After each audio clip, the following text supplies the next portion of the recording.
जी मैं ਪ੍ਰਿਤਪਾਲ ਸਿੰਘ ਸਨੇਕ ਸੇਵਰ। ਇੱਕ ਅਸੀਂ ਅੱਜ 18 ਦਸੰਬਰ ਹੈ ਜੀ, ਇੱਕ ਕੋਬਰਾ ਫੜਿਆ ਸੀਗਾ ਜਿਹਨੂੰ ਕਿ ਅਸੀਂ ਹੁਣ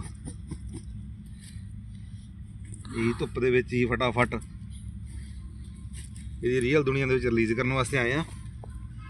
ਸੋ ਦੋਸਤੋ, ਕਿਤੇ ਵੀ ਇਦਾਂ ਦੀ ਸਿਚੁਏਸ਼ਨ ਬਣਦੀ ਹੈ ਜੀ, ਜਾਨਵਰਾਂ ਦਾ ਧਿਆਨ ਰੱਖਿਆ ਜਾਏ। ਇਹ ਦੇਖੋ ਜੀ, ਨੂੰ ਹੁਣ ਅਸੀਂ ਉਹ ਬਿੱਲ ਦੇ ਵਿੱਚ ਭੇਜ ਦੇਣਾ। सर्दी का टाइम है जी, दसंबर की शायद लास्ट कॉल होगी। देखो जी, सो सारे रिक्वेस्ट है जी, कितने भी सप छड्डना दसंबर के महीने इस तरह का माहौल हो। साडा नंबर है जी 981516 क्योंकि ये सर्दी बहुत मंनते हैं जी, गर्मी भी तो सर्दी भी। असी रात मतलब कि बड़ी मुश्किल कटाई है जी। देखो अपनी रियल दुनिया के जा रहा है, जिथे तक भी होएगी गरमैश इन्हें उत्थे पहुँचना जी। ये देखो जी, ये चले गया जी। इस तरह दी होर वीडियो देखने वास्ते साडा YouTube ते चैनल बनिया जी, PSD स्नेक। ओके जी।